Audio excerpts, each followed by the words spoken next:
नमस्कार, एक बार फिर से आप सभी का बहुत बहुत स्वागत है हमारे YouTube चैनल पे। आज मैं फिर से आप सभी के लिए एक बहुत ही महत्वपूर्ण वीडियो लेके आया हूं। इससे पहले मैंने इस चैप्टर के पार्ट 1 को ऑलरेडी बना रखा हूं। चैप्टर का नाम है कांग्रेस प्रणाली एवं चुनौतियों एवं पुनर्स्थापना। ये क्लास 12 का पॉलिटिकल साइंस है, चैप्टर नंबर 5 है, बुक नंबर 2 है। तो आज जो है हम इसके सेकेंड पार्ट को पढ़ने वाले हैं। इससे पहले हमने इसके फर्स्ट पार्ट को बना दिया है। यदि आपने नहीं देखा है तो उस वीडियो को जरूर देखें। सबसे पहला स्लाइड कहता है इसमें गैर कांग्रेसवाद। इंपॉर्टेंट है, 1 नंबर 2 नंबर में अक्सर पूछा जाता है, ध्यान समझिएगा।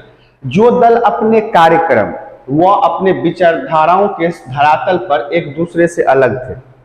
बहुत सारे ऐसे दल थे ना जो कांग्रेस के विचारधारा से अलग थे, उनसे प्रभावित नहीं थे, वो अलग ही अपना एक दल चला रहे थे।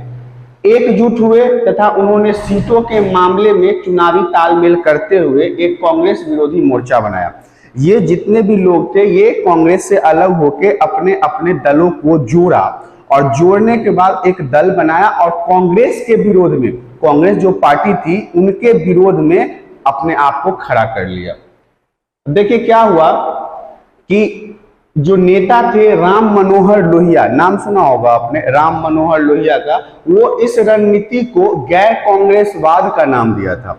वैसे लोग जो कांग्रेस के साथ तालमेल नहीं रखते थे, कांग्रेस के साथ उनका दिमाग एक साथ नहीं चलता था, कांग्रेस की बुद्धि पर वो नहीं चल रहे थे, कांग्रेस की सोच और इनकी सोच अलग थी, तो ये थे गैर कांग्रेसवाद, जिन्होंने कांग्रेस से खुद को अलग कर लिया था और अपनी एक अलग पार्टी बना ली थी और सभी ने मिलके कांग्रेस के खिलाफ मोर्चा खोल दिया था। तो ये गैर कांग्रेसवाद था। और अगर आपसे पूछा जाए तो आप वहां पे बताइएगा कि नेता राम मनोहर जो लोहिया थे उन्होंने इसे गैर कांग्रेसवाद का नाम दिया था। गैर कांग्रेसवाद का नाम किसने दिया था? राम मनोहर लोहिया ने। आगे की ओर चलते हैं। सेकेंड स्लाइड में गठबंधन है। ये बहुत इजी है। अब तो आप 12th क्लास में आ गए हैं तो आपको पता होगा कि गठबंधन का मतलब होता है अलग अलग लोगों का आपस में मिलना। यहाँ पे जो है वो राजनीतिक गठबंधन है। तो राजनीतिक गठबंधन का क्या मतलब होता है? जब कोई सत्ताधारी पार्टी चुनाव लड़ती है और बहुमत नहीं ला पाती है, मान लीजिए 400 सीट पर चुनाव हो रहा है, जिसमें से अलग अलग पार्टी को किसी को 100 सीट मिला, किसी को 50 सीट मिला, किसी को 200 मिला, तो क्या होगा कि बहुमत के लिए 201 सीट होनी चाहिए। तो ऐसे में क्या होगा कि अलग अलग पार्टियां जो हैं वो आपस में मिल जाएंगी और गठबंधन कर लेगी। तो इसे हम गठबंधन कहते हैं। उस स्थिति को कहते हैं गठबंधन जब 2 या 2 से ज्यादा पार्टियां साथ में मिलकर सरकार बनाती है। ये राजनीतिक गठबंधन है ना। एग्जाम्पल के लिए आप महाराष्ट्र को ले सकते हैं। अभी तो हालांकि सरकार वहां पे उलट पलट हो गई है, लेकिन कुछ दिन पहले आप देख सकते थे पवार का, कांग्रेस का, शिवसेना का, सबका मिला जुला सरकार था वहां पे, क्योंकि अकेले बीजेपी उन पर भारी पड़ रही थी। तो बीजेपी से बचने के लिए इन 4 पार्टियों ने, जो छोटी छोटी पार्टियां थी, वो आपस में गठबंधन कर लिया था।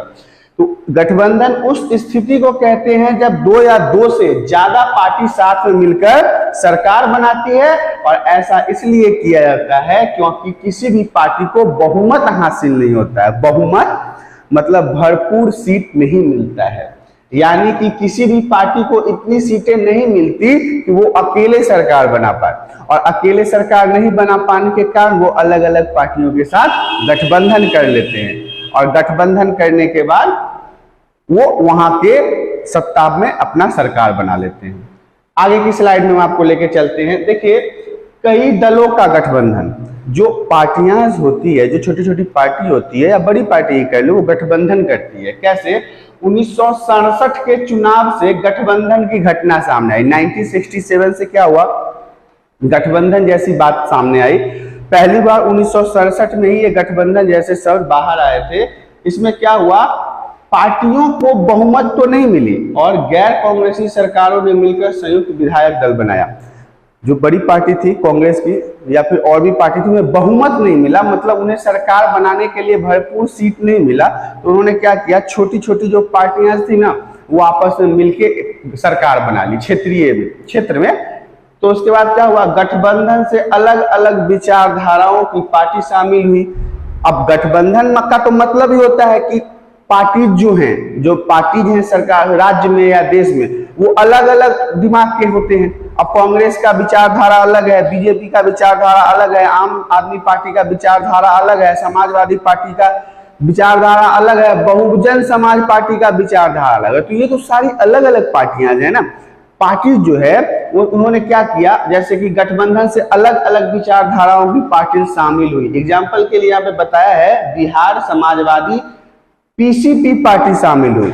तो ये अलग अलग पार्टियां मिलकर आपस में सरकार बनाने का काम की। आगे की स्लाइड में मैं आपको बताना चाहूंगा दल बदल क्या है। दल बदल बड़ा फेमस शब्द है, मतलब दल बदलू सुना होगा आपने, जो एक दल से दूसरे दल, फिर दूसरे दल से तीसरे दल कूदते रहते हैं अपने राजनीतिक फायदों के लिए।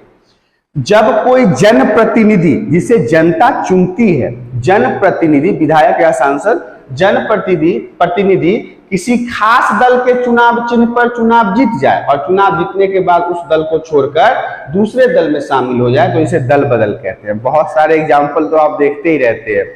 अक्सर विधायक साहब जो होते हैं ना, वो दल बदलते रहते हैं, सांसद साहब ना दल बदलते रहते हैं। एक बार सिंपल भाषा में समझा देता हूँ। सपोज कर लो कि मैं आज बीजेपी के चुनाव चिन्ह से मुझे सीट मिला है, मतलब बीजेपी का मैं एक बहुत फेमस चेहरा हूं, तो वहां से मुझे विधायक या सांसद के लिए चुनाव लड़ने के लिए सीट मिला है। मैं चुनाव लड़ा, चुनाव जीत भी गया। अब जब चुनाव जीत गया तो मैं बीजेपी को छोड़ दिया और कांग्रेस में चला गया। बीजेपी को छोड़ के कांग्रेस में चला गया तो एक दल से दूसरे दल में जाना ही दल बदल कहलाता है। इसी को क्या कहते हैं, दल बदल कहते हैं। 1967 से ही ये सब चीजें शुरू हुई थी, ये गठबंधन का सरकार, दल बदल, ये 1967 से ही सब हो गया था। 1967 के चुनाव के बाद कांग्रेस के एक विधायक, इन विधायक साहब का तो कमाल कर सुनिएगा, एक विधायक साहब ने जो हरियाणा के थे, गयालाल नाम था, हरियाणा के विधायक थे, गयालाल नाम था। इन्हीं पर एक वो मुहावरा भी है, आया राम गया राम, आया राम गया राम, बड़ा ही फेमस है, आया राम और गया राम। ये गया राम जी हरियाणा के कांग्रेस के विधायक थे, जिन्होंने 3 बार दल बदला, एक दल से दूसरे दल, दूसरे दल से तीसरे दल, तीसरे दल से चौथे दल। अब वो क्या था, गयालाल पखवाड़ा एक जगह में 3 बार पार्टियां बदली, उनके ही नाम पर आया राम गया राम का जुमला बना हुआ है और यह जुमला दल बदल की अवधारणा से संबंधित है। 1967 की बात है, गया राम पखवाड़े जगह हरियाणा राज्य, कांग्रेस के विधायक थे, उन्होंने 3 बार अपना दल बदला, इसीलिए इन्हीं के नाम पे एक जुमला भी तैयार किया गया था, आया राम गया राम। तो इस तरह से आपने देखा दल बदल के बारे में। आगे की स्लाइड में आपको लेके चलते हैं। सिंडिकेट क्या होता है, इंपॉर्टेंट है, सिंडिकेट के बारे में भी जानना जरूरी है। कांग्रेस के भीतर जो कांग्रेस पार्टी थी नहीं थी बड़ी, उनके भीतर जो बड़े बड़े नेता थे, जो बहुत ही पोजीशन में, जिनका चेहरा सबसे ज्यादा फेमस था, वैसे सब नेताओं का एक समूह था, ग्रुप था। कांग्रेस के भीतर प्रभावशाली एवं ताकतवर नेताओं के समूह को औपचारिक तरह से सिंडिकेट कहा जाता था। समझिए बात को, जो बहुत ताकतवर थे, जो बहुत प्रभावशाली थे, उन सभी को सिंडिकेट कहा जाता था।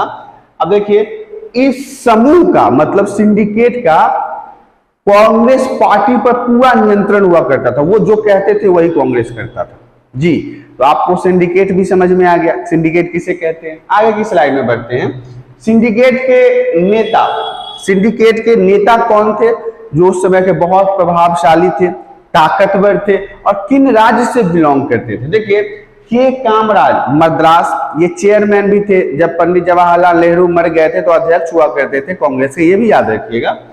के कामराज मद्रास के थे और इन्होंने मिड डे मील शुरू करने के लिए यह प्रसिद्ध है। मिड डे मील जो शुरुआत हुआ वो के कामराज जो मद्रास के रहने वाले थे, उन्हीं के माध्यम से किया गया था।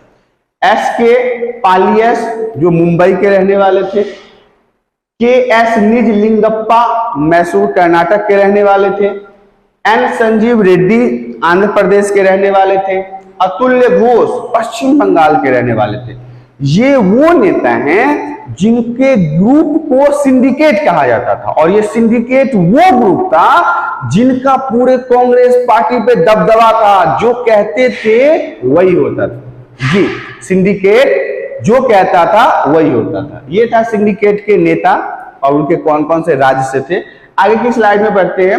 1969 का राष्ट्रपति चुनाव बहुत ही इंपॉर्टेंट है, ध्यान से समझिएगा। डॉक्टर जाकिर हुसैन की मृत्यु के बाद, डॉक्टर जाकिर हुसैन की मृत्यु के बाद सिंडिकेट ने, वही नेता सबका ग्रुप ने, तत्कालीन लोकसभा अध्यक्ष एन संजीव रेड्डी को कांग्रेस पार्टी का उम्मीदवार घोषित कर दिया।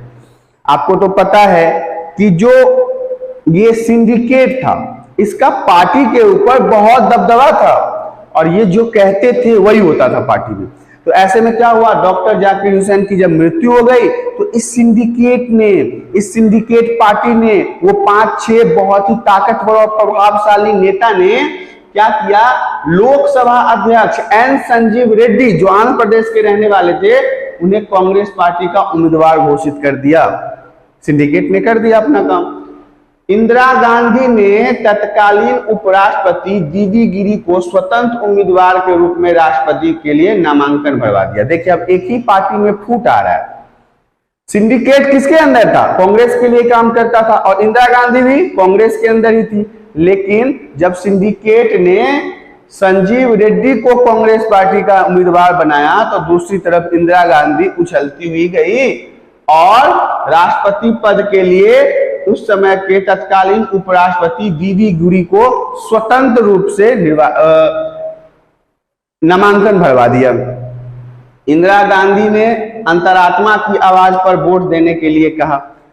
इंदिरा गांधी ने लोगों से अपील किया कि आपके जो अंदर चलता है उसके आत्मा की बात सुन के आप वोट दीजिए। बीवी गिरी चुनाव जीत गए। बीवी गिरी यहाँ पे जो उस समय के उपराष्ट्रपति थे, जिनको इंदिरा गांधी ने स्वतंत्र रूप से चुनाव के लिए नामांकन करवाया था और जनता को ये कहा था कि आप स्वतंत्र रूप से अपने आत्मा की भाषा सुने और चुनाव में वोट दें। बीवी गिरी जी जीत गए, लेकिन यहां से तहलका चलेगा अब कांग्रेस में। 1969 में राष्ट्रपति के चुनाव के बाद कांग्रेस का विभाजन हो गया। भैया सिंडिकेट कैसे छोड़ देता, इतने प्रभावशाली नेता थे। वो तो ये समझते थे कि नई आई है इंदिरा गांधी, इसको सिखाना क्या है। और उस समय ये भी कहा गया था इंदिरा गांधी को, जब मोरारजी देसाई को प्रधानमंत्री न बना के इंदिरा गांधी को प्रधानमंत्री बनाया गया था। क्यों? क्योंकि सिंडिकेट ने कहा था कि सिंडिकेट जिस तरह से काम करने के लिए बोलेगा उसी तरह से इंदिरा गांधी काम करेगी। लेकिन अब तक इंदिरा गांधी अपना रंग दिखा रही है। सिंडिकेट ने किसी और राष्ट्रपति को चुना तो इन्होंने किसी और राष्ट्रपति को चुन लिया। आगे की तरफ आपको कुछ और जानकारी देते हैं। कांग्रेस का विभाजन, सिंडिकेट व इंदिरा गांधी के बढ़ते मतभेद, जब सिंडिकेट और इंदिरा गांधी के बीच मतभेद बढ़ने लगा तो राष्ट्रपति चुनाव 1969 में इंदिरा गांधी समर्थित उम्मीदवार बीसी गिरी की जीत एवं कांग्रेस के आधिकारिक उम्मीदवार एन संजीव रेड्डी की हार से कांग्रेस को 1969 में कांग्रेस के विभाजन की चुनौती झेलनी पड़ी।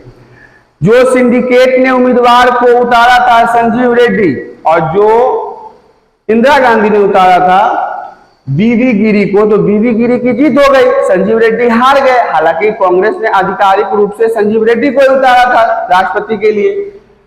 जब ऐसा मतभेद हुआ तो सिंडिकेट डट गया खिलाफ में इंदिरा गांधी के और यहां पे कांग्रेस पार्टी दो अलग अलग हिस्सों में टूट गई। कांग्रेस ऑर्गेनाइजेशन एवं कांग्रेस रिक्विजनिस्ट में विभाजित हो गया, दो पार्टियां बन गई, कांग्रेस ओ और कांग्रेस आर। एक सिंडिकेट के समर्थन वाले लोग थे जो सिंडिकेट को समर्थन करते थे और एक तरफ इंदिरा गांधी को समर्थन करने वाले लोग थे। निष्कर्ष ये हुआ कि 1971 के चुनावों में इंदिरा गांधी ने अपने जनाधार की खोई हुई जमीन को पुनः प्राप्त करने हेतु गरीबी हटाओ के नारे से कांग्रेस को एक बार पुनः स्थापित किया। नेता सबका तो आप जानते ही हैं, कोई थीत प्रतीत नहीं है इनका। ये अपने आप को चुनाव में जिताने के लिए कुछ भी बोल सकते हैं, कुछ भी, समझ रहे हैं ना, कुछ भी कर सकते हैं, कुछ भी बोल, लेकिन एक बार जीत जाने के बाद ये आपको भाव नहीं देने वाले। ऐसा ही हुआ उस समय के इंदिरा गांधी को। जब चुनाव आया तो इन्होंने जनता को कहा कि गरीबी हटाओ का नारा दीजिए। अब गरीब कोई नहीं रहेगा, सब कोई अंबानी ना बना देते जी। इंदिरा गांधी ने सबको अंबानी बनाने का कसम खा लिया कि सबको अंबानी बनाएंगे, सबको रतन टाटा बनाएंगे, सबको बिल गेट्स बनाएंगे। गरीबी हटाओ का नारा क्यों दिया? ताकि जनता का ध्यान हमारे ऊपर आए, युवा लोगों का ध्यान हमारे ऊपर लाए, बेरोजगार लोगों का ध्यान हमारे ऊपर लाए और हम फिर से सत्ता में बने रहे। सत्ताधारियों का भाई लाज शर्म नहीं है। ये इलेक्शन जीतने के लिए, वोट पाने के लिए गंदी से गंदी हरकतें कर सकते हैं। ये बात तो फिक्स आप समझ लीजिए, एकदम गंदी से गंदी हरकतें कुछ भी कर सकते हैं। यहाँ पे 1971 में ऐसे ही इंदिरा गांधी ने कहा गरीबी हटाओ, हाँ गरीबी हटाओ। बाद में पता चला आज तक कांग्रेस गरीबी को हटाता रहा है। तो गरीबी हटाओ के नारे से उन्होंने कांग्रेस को फिर से एक बार खड़ा करने का सोचा, क्योंकि झूठ से ही तो नेतागिरी चलता है ना। आप जितना झूठ बोलोगे आप उतना फेमस नेता हो जाओगे। आगे के बारे में हम बताएंगे आपको कि कांग्रेस के विभाजन के मुख्य कारण क्या थे। कांग्रेस जो टूटा सिंडिकेट से, उसका मुख्य कारण क्या था? 1969 का राष्ट्रपति चुनाव, ये तो इंपॉर्टेंट है, ये मैंने आपको बताया है कि 1969 में जो राष्ट्रपति चुनाव हुआ उसका एक मेन महत्व है कांग्रेस के टूटने में। बैंकों का राष्ट्रीयकरण तथा पृथ्वी पर जैसे मुद्दों पर तत्कालीन बात करना। देखिए, सारे बैंकों को सरकार के साथ मिला लिया गया। दूसरी बात, ये पीवी पर्स जो है, पीवी पर्स, इसके बारे में हम आगे की स्लाइड में बात करेंगे और समझाएंगे कि ये क्या होता है। वित्त मंत्री मोरारजी देसाई से मतभेद। हाँ, वित्त मंत्री जो उस समय मोरारजी देसाई थे, जब इनको प्रधानमंत्री न बनाकर नवसिक्खु को, हाल हाल में आए हुए को आपने प्रधानमंत्री बना दिया। किसे? इंदिरा गांधी को। और मोरारजी देसाई इतने दिन से अव्वल नेता थे, उस समय इनको नहीं बना। ये भी एक कारण था मतभेद का। सिंडिकेट एवं युवा तुर्कों में मतभेद। जो सिंडिकेट थे, उस समय के प्रभावशाली और ताकतवर नेता थे, उनका भी वहां पे मतभेद था युवा जनताओं के साथ। इंदिरा गांधी की समाजवादी नीतियां। इंदिरा गांधी की जो नीतियां थी वो समाजवादी थी, जिससे भी कांग्रेस के वो जो सिंडिकेट के लोग थे वो प्रभावित थे और वो अब कांग्रेस में मतभेद देखना चाहते थे, तोड़ना चाहते थे। इंदिरा गांधी का कांग्रेस से निष्कासन। सिंडिकेट वाले लोगों ने क्या किया? कांग्रेस से बिल्कुल इंदिरा गांधी को साफ कर देना चाहते थे। तो वो प्रभावशाली भी थे। इंदिरा गांधी द्वारा सिंडिकेट को महत्व न देना। अब इंदिरा गांधी जो है वो सिंडिकेट के इतने प्रभावशाली और बड़े बड़े नेता को भाव ही नहीं देती थी, महत्व ही नहीं देती थी। वो अपने मन से चलते थे और सिंडिकेट को ये सब चीजें बुरी लगती थी, क्योंकि वो प्रभावशाली नेता थे, वो भी देश में इतने दिन थे, तो उनके बिना बात विचार, बिना तर्क वितर्क किए हुए कोई फैसला ले लेते थे। दक्षिणपंथी एवं वामपंथी विषय पर कलह। अब देखिए, दक्षिण की सोच में और वामपंथी जो हमारे यहाँ के गरीबी के ऊपर उद्धार करने वाले सोच विचारधाराएं थी, उनके ऊपर भी कलह था। ये भी एक बहुत ही महत्वपूर्ण पॉइंट था। ये सारे पॉइंट जो है आपको कांग्रेस के विभाजन के मुख्य कारण में लिखना है। अगर आपसे पूछा जाता है एग्जाम में कि कांग्रेस के विभाजन के मुख्य कारण बताइए, तो आप ये सारे पॉइंट्स वहां पे लिख देंगे और आपके नंबर पूरे आएंगे। आगे की स्लाइड में हम बढ़ते हैं। हाँ, प्रिवी पर्स। आपको मैंने अभी पहले की स्लाइड में बताया था कि प्रिवी पर्स बताएंगे। यह आजादी के बाद, प्रिवी पर्स, यह आजादी के बाद भारत में शामिल रजवाड़ों के राजाओं को दिया गया अधिकार था। आपको पता है ना कि जब हमारा भारत देश आजाद हुआ था अंग्रेजी की गुलामी से, तब सरदार वल्लभ भाई पटेल ने 565 रजवाड़ों को हमारे भारत में विलय करवाया था। क्या कह के विलय करवाया था? कि आपको कुछ विशेषाधिकार देंगे, कुछ अलग से आपको जमीन वमीन रखने का अधिकार देंगे। रजवाड़ों एवं राजाओं को दिया गया अधिकार था, जिसके तहत उन्हें विशेष भत्ते और निजी संपदा रखने का अधिकार था। इनको कहा गया ठीक है, आप विलय कर लो, आपको हम कुछ पैसा भी देंगे सालाना या महीना, और आपको विशेषाधिकार मतलब कुछ जमीन एक्स्ट्रा रखना, और जो लोग हैं ना उनसे अलग आपको जमीन रखने और पूंजी रखने का अधिकार दिया जाएगा। इसे ही हम प्रिवी पर्स के नाम से जानते हैं। ध्यान से समझ लीजिएगा प्रिवी पर्स क्या है। आगे की स्लाइड में बढ़ते हैं। देशी रियासतों का विलय। देशी रियासतों का विलय क्या है? देशी रियासतों का विलय भारतीय संघ में करने के लिए पहले सरकार ने रियासतों के शासन पे परिवार को निश्चित मात्रा में निजी संपदा रखने का अधिकार दिया, तथा सरकार की तरफ से कुछ विशेष भत्ते की भी आश्वासन दिया। जब देश में वो जो रजवाड़े थे या फिर रियासत थी, जब विलय हो रहा था, तो सरकार ने क्या आश्वासन दिया था? पीवी पर्स में आपने पढ़ा कि आपको विशेष भत्ता दिया जाएगा, आपको संपत्ति रखने का अधिकार दिया जाएगा। यह दोनों इस बात को आधार मानकर तय किया जाएगा। अच्छा, अब कौन से रजवाड़े को, कौन से रियासत को कितना अधिकार दिया जाएगा, या किस बात पर निर्भर करता है? ये कहता है कि आपका राज्य का विस्तार कितना है, आप कितने बड़े रियासत के मालिक हैं, राजस्व एवं क्षमता कितनी, आप कितना टैक्स वसूल करते थे।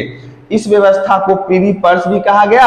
और इंदिरा गांधी ने 1967 के चुनावों में खोई जमीन प्राप्त करने के लिए 10 सूत्रीय कार्यक्रम अपनाए। इसमें बैंकों का राष्ट्रीयकरण, खाद्यान्न का सरकारी वितरण और भूमि सुधार आदि शामिल था। अब ये पूरी लाइन को एक छोटे से शॉर्ट डिस्क्रिप्शन में समझिए कि जब 565 रजवाड़े को सरदार वल्लभ भाई पटेल ने भारत में विलय करने के लिए मनाया, तो उसके साथ उन्होंने ये भी कहा था कि आप हमारे साथ भारत में विलय कर लो, आपको निजी संपत्ति रखने का अधिकार दिया जाएगा और आपको सरकारी भत्ता भी दिया जाएगा, पैसा भी दिया जाएगा। लेकिन यह इस बात पर निर्भर करता था कि उस रियासत के राजा या मालिक या जमींदार जो हैं, उनका राज्य कितना बड़ा है, उनके राज्य के अंदर लोग कितने हैं, वो कितने राजस्व वसूल करते थे। इस बात पर निर्भर करता था कि आपको कितना भत्ता दिया जाएगा और आपको कितनी निजी संपत्ति रखने का अधिकार दिया जाएगा। और इसी को हम पीवी पर्स कहते हैं। समझ में आ गया? अब पीवी पर्स के बाद हम आपको आगे ले चलते हैं नेक्स्ट स्लाइड में। 1971, यहाँ पे माफ कीजिएगा 971 हो गया है, एक छूट गया है। 1971 के चुनावों में गैर साम्यवादी तथा गैर कांग्रेसी विपक्षी पार्टियों ने चुनावी गठबंधन ग्रैंड अलायंस बनाया। अब यहाँ पे क्या हुआ, कांग्रेस से जितने भी भड़के हुए लोग थे, जितने भी उखड़े हुए लोग थे, जितने भी लोगों को इंदिरा गांधी नहीं पसंद आ रही थी, उन्होंने अपनी अलग पार्टी एक अलायंस बनाया जिसका नाम रखा ग्रैंड अलायंस। इंदिरा गांधी ने सकारात्मक कार्यक्रम रखा एवं गरीबी हटाओ का नारा दे दिया। ऐसे समय पर ऐसा खेल खेला, ऐसा राजनीतिक खेला कि वहां के लोगों को अपने फेवर में ले आई। कौन? इंदिरा गांधी। कैसे? उन्होंने कहा कि गरीबी हटाओ, जनता खुश। अरे अब तो सब गरीबी ना हट जाएगा, अब इंदिरा गांधी सब गरीबी हटा देगी। तो लोगों को लगा कि इंदिरा गांधी उनके लिए कुछ करेगी, लेकिन ऐसा कुछ हुआ नहीं और गरीबी हटाओ का नारा दिया। इंदिरा गांधी ने पीवी पर्स की समाप्ति पर चुनाव अभियान में जोर दिया। ये जो रजवाड़ों को और राजाओं के जो बड़े बड़े राजा थे जिनको बदला गया था, हमारे भारत में विलय करवाया गया था, उसको भी खत्म करने पर जोर दिया। तो आम जनता को क्या चाहिए था? आम जनता खुश कि हाँ, राजा रजवाड़ा का जो अधिकार दिया गया वो खुश है, खत्म किया जाएगा। अब इंदिरा गांधी ने ऐसे ऐसे चुनाव मुद्दे लाए हैं ना जिसपे जनता को पूरा आकर्षित की है। तो ऐसे में ये चुनाव को जीतने के लिए बहुत ज्यादा गरीबी हटाओ का नारा, पीवी पर्स की समाप्ति इत्यादि लाया, जिसे जनता खुश होकर इन्हें वोट दे और फिर से सत्ता में लाए। आगे की स्लाइड में बढ़ते हैं। चुनावी परिणाम क्या हुआ? जब इन सब चीजों को इंदिरा गांधी ने लाया तो चुनावी परिणाम क्या हुआ? कांग्रेस आर और बीसीपीआई 375 सीट से जीत गई जी। गठबंधन 352, Congress R plus 23 seat, communist party Congress 16 seat और गैर अलायंस जो था अभी जब मैंने आपको बताया है उन्होंने 40 से भी कम सीट लाया। इस तरह से देखा कि आपको यहाँ पे इंदिरा गांधी के चुनावी तरीकों के बारे में बहुत अच्छे से पता चला, कैसे उन्होंने जनता के दिमाग के साथ खेला, कैसे उन्होंने अलग अलग नारे दिए और लोगों को अपनी ओर आकर्षित किया ताकि उन्हें अधिक से अधिक वोट मिले और वो फिर से प्रधानमंत्री बने। आगे की स्लाइड में मैं आपको लेके चलूंगा कि कांग्रेस प्रणाली की पुनर्स्थापना। अब यहां से तो कांग्रेस जीत गई, फिर से उसने अपने आप को संभाला और पुनः व्यवस्थित किया। अब कांग्रेस पूर्णतः अपने सर्वोच्च नेता की लोकप्रियता पर आधारित थी। अब यहाँ पे एक ही फेस था, इंदिरा गांधी, इंदिरा गांधी, पूरा लोग उसी को इंदिरा गांधी जिंदाबाद फेमस हो चुकी थी। ऐसे ऐसे नारे दिए, ऐसे ऐसे लोगों को उलझाया अलग अलग बातों में। लोग को लगता था, आज भी लोगों को क्या लगता है, लोग सुनते ही पीछे दौड़ते हैं, देखते नहीं है कि अगला क्या कर रहा है। कांग्रेस अब विभिन्न मतों एवं हितों को एक साथ लेकर चलने वाली पार्टी नहीं थी। अब क्या कह रहा है, विभिन्न मतों एवं हितों को एक साथ लेकर चलने वाली पार्टी नहीं थी। यह कुछ सामाजिक वर्ग जैसे गरीब, महिला, दलित, आदिवासी एवं अल्पसंख्यकों पर भी निर्भर थी। अब यहाँ पे गरीब महिलाओं ने भी इनका साथ दिया था, दलित ने भी, आदिवासी ने, अल्पसंख्यकों ने, सबने इनका साथ दिया था। इंदिरा गांधी ने कांग्रेस को पुनर्स्थापित तो कर दिया, परंतु कांग्रेस प्रणाली की प्रकृति को बदलकर पार्टी का सांगठनिक ढांचा भी अपेक्षाकृत कमजोर था। जो भी यहाँ पे ढांचा था, अब इन्होंने देखिए, इंदिरा गांधी ने बहुत सारे नारे लगा के लोगों को लोभ दे के अपनी पार्टी को तो जिता लिया, लेकिन इनका जो ढांचा था वो अब तक कमजोरी था। तो इनके ढांचा को भी इनको मजबूत करना था। इस तरह से कांग्रेस प्रणाली की पुनर्स्थापना आपने देखा कि कैसे कांग्रेस जीती, कितना सीट लाई, किनके साथ लाई। आगे की स्लाइड में आपको लेके चलते हैं। 1971 के चुनाव के बाद कांग्रेस पार्टी के प्रभुत्व की पुनर्स्थापना के लिए उठाए गए कदम। 1971 का जब चुनाव हुआ कांग्रेस का, उसके बाद क्या हुआ कि फिर से कांग्रेस पार्टी के प्रभुत्व, अपने आप को प्रभावशाली बनाने के लिए इन्होंने किस तरह के कदम उठाए, तो श्रीमती गांधी का चमत्कारिक नेतृत्व, इनके गजब गजब वाले भाषण, गरीबी हटाओ, पीवी पर्स हटाओ, लोगों को अमीर बनाओ, घर में राशन पहुंचाओ, पानी दिलाओ, बिजली दिलाओ, ऐसे ऐसे भाषण दिया कि वो चमत्कारिक हो गया। लोग को लगा कि भगवान आ गए। समाजवादी नीतियां, एक समान सबको लेके चलो, गरीबी हटाओ का नारा भी इंदिरा गांधी ने दिया था, इसलिए भी वो बहुत ज्यादा फेमस हो गई थी। कांग्रेस दल पर इंदिरा गांधी की पकड़, इंदिरा गांधी ने कांग्रेस को पूरा अपने कंट्रोल में रखा था, पूरा अपने कंट्रोल में रखा। वोटों का ध्रुवीकरण भी हुआ खूब, और कमजोर विपक्षी दल यहाँ पे कमजोर थे, इसी कारण से कांग्रेस ज्यादा सक्रिय था। आपको पता है कि अगर आपका दुश्मन कमजोर हो तो इसका मतलब है कि आप शक्तिशाली हो जाएंगे। तो यहाँ पे वही बात है, कांग्रेस के खिलाफ जो थे ना, वो दल कमजोर थे, लेकिन कांग्रेस की यही भूल आज उसको मटिया मेट कर गई। आज पूरे देश में कांग्रेस की स्थिति भिखमंगों जैसी हो गई है, क्योंकि इन्होंने ऐसे ऐसे काम किए हैं ना अभी के समय में कि जनता इनसे बिल्कुल नाखुश है, कोई इनको पसंद नहीं करता है। तो यही कुछ कारण थे कि 1971 के चुनाव के बाद इन्होंने अपने आप को प्रभावशाली कैसे बनाया।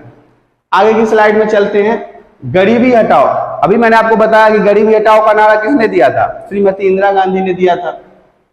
इससे जुड़ा कार्यक्रम इंदिरा गांधी की राजनीतिक रणनीति थी। अब देखिए, यहां भी कहा जा रहा है कि राजनीतिक रणनीति थी, राजनीतिक पॉलिटिक्स था ये, कि कैसे लोगों को अपनी ओर आकर्षित करना है। उन्हीं के सहारे हुए अपने लिए, इसी नारे के सहारे हुए अपने लिए राजनीतिक समर्थन का बुनियाद तैयार करना चाहते थे, लोगों को अपनी ओर आकर्षित करना चाहते थे। इससे इंदिरा गांधी ने वंचित तबकों, खासकर भूमिहीन किसान, दलित, आदिवासी, अल्पसंख्यक महिला, बेरोजगार नौजवान के बीच अपने समर्थन का आधार तैयार किया। इन्होंने जो गरीबी हटाओ नारा दिया ना, इसके बाद सबसे पहले इनका ध्यान किस पे था, महिला, बेरोजगार नौजवान, भूमिहीन किसान, दलित, आदिवासी, अल्पसंख्यक, इन सभी के बीच में अपने वोट को अट्रैक्ट करना था, ताकि ये सारे लोग हमें वोट दें। गरीबी हटाओ के बारे में यही पॉलिटिक्स था। आशा करता हूं समझ में आ गया होगा। आगे की तरफ बढ़ते हैं। अब देखिए, हमारा ये पूरा चैप्टर खत्म हो चुका है। हुए सभी महत्वपूर्ण पॉइंटों को मैंने आपको समझा दिया है, और आशा करता हूं कि आपको समझ में भी आ गया हो। अगर नहीं आया हो तो आप हमें कमेंट करके बताएं, और आ गया है तो वीडियो को लाइक करें। चैनल पे पहली बार आए हैं तो चैनल को सब्सक्राइब करें। अब हम आपको मिलेंगे अगली वीडियो में। आज के लिए इतना ही, धन्यवाद।